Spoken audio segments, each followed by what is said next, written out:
I got so much motherfucking design on right now. Break it down, bring it back, make it clap. I got 3 old thoughts, new block, wear that dick. Bitches on my line, and you know. Warahmatullahi wabarakatuh. Perkenalkan, nama saya Putri Mindian dari Mengputi. Saya dari jurusan Administrasi Pendidikan semester 5. Di sini saya akan memaparkan makalah saya yang berjudul Pengawasan Evaluasi Program. Yang pertama ada bab 1 pendahuluan, yaitu yang pertama latar belakang. Manajemen merupakan sebuah subjek yang sangat penting karena mempersoalkan usaha penetapan serta pencapaian sasaran-sasaran, dan manajemen menentukan serta mempengaruhi kehidupan hampir semua manusia. Manajemen menyebabkan bahwa kita menyadari kemampuan-kemampuan kita dengan menunjukkan cara ke arah pelaksanaan pekerjaan yang lebih baik. Fungsi fundamental keempat manajemen yang akan dibahas adalah pengawasan. Pengawasan memang mengalami perubahan tetapi tidak pas seperti halnya fungsi-fungsi fundamental lainnya. Pengawasan dianggap sebagai aktivitas untuk menemukan, mengoreksi penyimpangan-penyimpangan penting dalam hasil yang dicapai dari aktivitas-aktivitas yang direncanakan. Nah, selanjutnya ada rumusan masalah, yaitu yang pertama, apakah pengertian dari pengawasan evaluasi? Yang kedua, bagaimana proses pengawasan evaluasi? Yang ketiga, apakah sistem informasi dan pengawasan evaluasi? Dan yang terakhir yaitu apa alat evaluasi? Langsung saja ke pembahasan, yaitu yang pertama, pengertian pengawasan evaluasi. Pengawasan evaluasi adalah proses yang menjamin bahwa semua kegiatan yang dilakukan oleh organisasi dituntut ke arah pencapaian sasaran atau target yang direncanakan.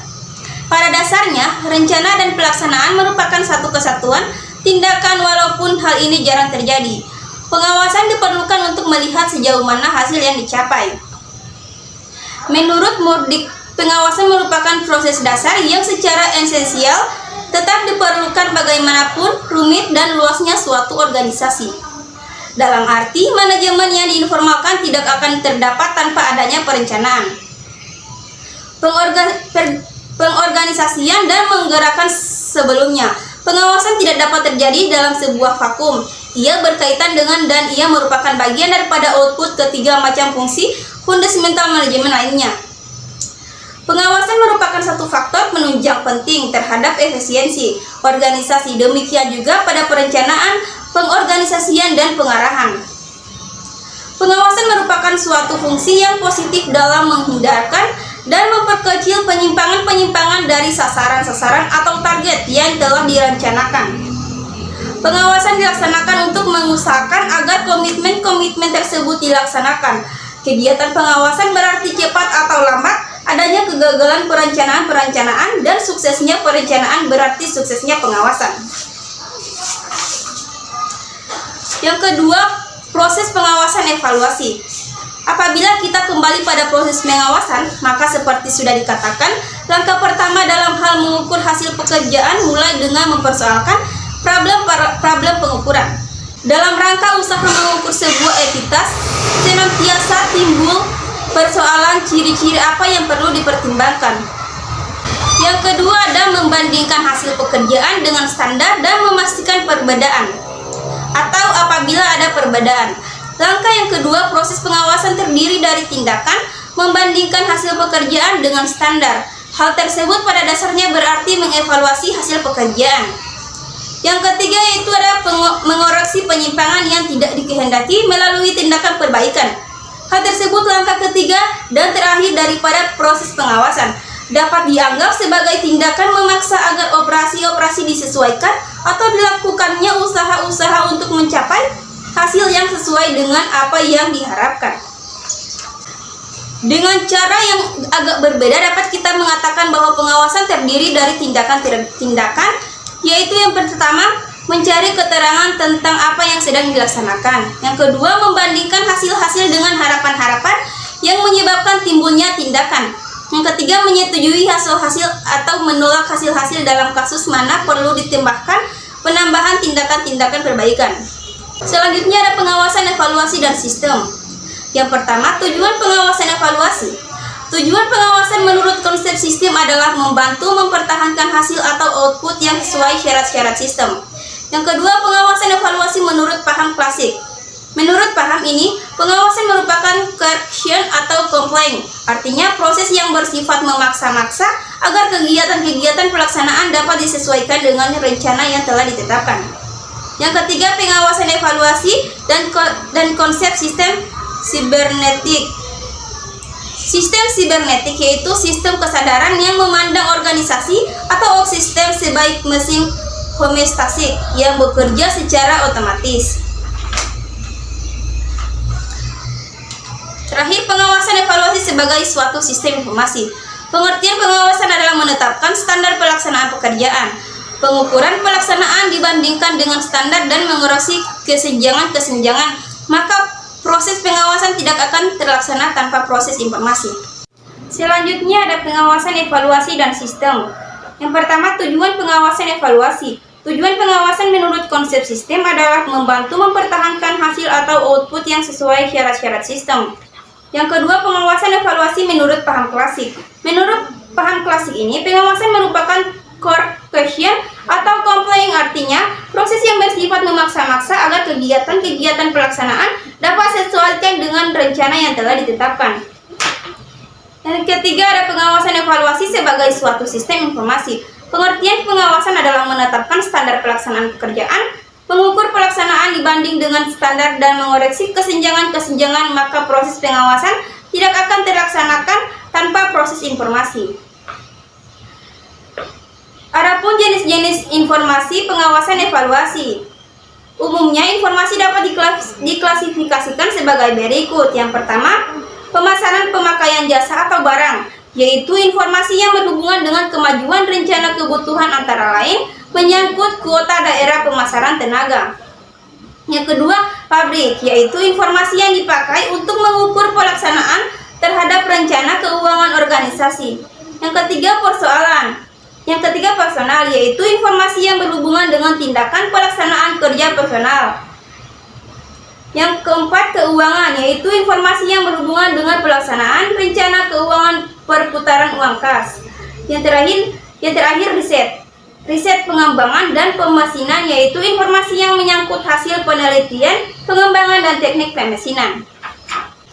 Pengawasan modern berdasarkan pendekatan sistem dibangun berdasarkan 4 ide pokok, yaitu integrasi, pengawasan, dan perencanaan. Yang kedua, mengaitkan sistem pengawasan dengan struktur organisasi. Organisasi tidak akan mencapai sinergitis apabila bagian-bagian tidak saling mengaitkan dalam pencapaian keseluruhan tujuan. Sistem desain untuk pengambilan keputusan dan bukan bersifat laporan posko. Yang terakhir, informasi yang tepat pada waktunya adalah esensial. Adapun alat evaluasi, yaitu dalam pengertian umum, alat adalah suatu yang dapat digunakan untuk mempermudah seorang untuk melaksanakan tugas atau mencapai tujuan secara lebih efektif dan efisien. Kata alat biasa disebut juga dengan istilah instrumen. Dengan demikian, maka alat evaluasi juga dikenal dengan instrumen evaluasi. Dalam menggunakan alat tersebut, evaluator menggunakan cara atau teknik. Di antaranya itu ada teknik non-tes dan teknik tes. Yang tergolong teknik non-tes adalah yang pertama, skala bertingkat, yang kedua, kuesioner, yang ketiga, daftar cocok, yang keempat, wawancara, yang kelima, pengamatan, dan yang terakhir, riwayat hidup. Teknik tes adalah suatu alat atau prosedur yang sistematis dan objektif untuk memperoleh data-data atau keterangan-keterangan yang diinginkan tentang seseorang dengan cara yang boleh dikatakan tepat dan cepat. Tes adalah serentetan atau latihan atau alat lain yang digunakan untuk mengukur keterampilan, pengetahuan, inteligensi, kemampuan atau bakat yang dimiliki oleh individual atau kelompok. Ditinjau dari segi kegunaan untuk mengukur siswa, maka dibedakan adanya 3 macam tes, yaitu diantaranya ada tes diagnostik, yang kedua ada tes formatif, yang ketiga ada tes sumatif. Tes diagnostis adalah tes yang digunakan untuk mengetahui kelemahan-kelemahan siswa sehingga berdasarkan kelemahan-kelemahan tersebut guru dapat memberikan perilaku-perilaku yang tepat. Yang kedua, tes formatif. Tes formatif adalah evaluasi yang dimaksudkan untuk mengetahui sejauh mana kemampuan siswa yang telah mengikuti sejumlah program. Yang terakhir yaitu tes sumatif. Tes sumatif adalah tes yang dilaksanakan setelah berakhirnya pemberian suatu program atau program yang lebih besar. Biasanya dilaksanakan di setiap akhir semester. Baik, sekian pemaparan makalah dari saya. Apabila ada pertanyaan dari teman-teman, dipersilakan. Assalamualaikum warahmatullahi wabarakatuh. Baiklah, saya akan memberikan pertanyaan kepada Putri Moputi. Yang pertama, sebutkan dan jelaskan jenis-jenis informasi pengawasan evaluasi. Yang kedua, sebutkan 4 ide pokok dalam pengukuran evaluasi modern. Sekian pertanyaan dari saya, terima kasih. Baiklah, Assalamualaikum warahmatullahi wabarakatuh. Di sini saya akan menjawab pertanyaan dari Vita, yaitu yang pertama, sebutkan dan jelaskan jenis-jenis informasi pengawasan evaluasi. Jenis-jenis informasi pengawasan evaluasi. Yang pertama yaitu ada pemasaran pemakaian jasa dan barang, yaitu informasi yang berhubungan dengan kemajuan rencana kebutuhan antara lain menyangkut kuota daerah pemasaran tenaga. Informasi pemasaran pada dasarnya adalah untuk mengukur rencana pemasukan dengan pelaksanaan.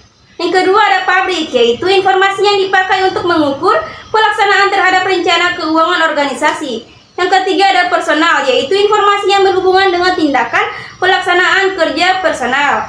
Yang kelima ada keuangan, yaitu informasi yang berhubungan dengan pelaksanaan rencana keuangan perputaran uang kas. Yang terakhir ada riset, pengembangan, dan pemesinan, yaitu informasi yang menyangkut hasil penelitian, pengembangan, dan teknik permesinan. Yang kedua yaitu sebutkan ide pokok dan pengawasan evaluasi modern. Pengawasan modern berdasarkan pendekatan sistem dibangun berdasarkan 4 ide pokok, yaitu diantaranya pertama, integrasi, pengawasan, dan perencanaan. Yang kedua ada mengaitkan sistem pengawasan dengan struktur organisasi. Yang ketiga ada sistem desain untuk pengambilan keputusan dan bukan bersifat laporan posko. Yang terakhir ada informasi yang tepat pada waktunya ialah esensial. Baik, sekian jawaban dari saya. Assalamualaikum warahmatullahi wabarakatuh. Baiklah, saya akan memberikan pertanyaan kepada Putri Moputi. Yang pertama yaitu jelaskan apa saja yang tergolong dalam teknik non-tes. Dan yang kedua, sebutkan dan jelaskan apa itu yang dimaksud dengan tes diagnostis, tes formatif, dan tes sumatif. Sekian dari saya. Baiklah, pertanyaan dari Aprilia yaitu jelaskan apa yang tergolong dalam teknik non-tes. Teknik non-tes yang tergolong dalam teknik non-tes adalah yang pertama skala bertingkat, yang kedua kuesioner, yang ketiga daftar cocok, yang keempat wawancara, yang kelima pengamatan, dan yang terakhir riwayat hidup. Yang kedua, sebutkan dan jelaskan apa itu yang dimaksud dengan tes diagnosis, tes formatif, dan tes sumatif. Tes diagnosis adalah tes yang digunakan untuk mengetahui kelemahan-kelemahan siswa, sehingga berdasarkan kelemahan-kelemahan tersebut, guru dapat memberikan perilaku-perilaku yang tepat. Yang kedua, tes formatif. Tes formatif adalah evaluasi yang dimaksudkan untuk mengetahui sejauh mana kemampuan siswa setelah mengikuti sejumlah program. Dan yang terakhir yaitu tes sumatif. Tes sumatif adalah tes yang dilaksanakan sebuah berakhirnya pemberian suatu program atau program yang lebih besar. Baik, sekian jawaban dari saya. Apabila ada kekurangan saya mohon maaf. Assalamualaikum warahmatullahi wabarakatuh.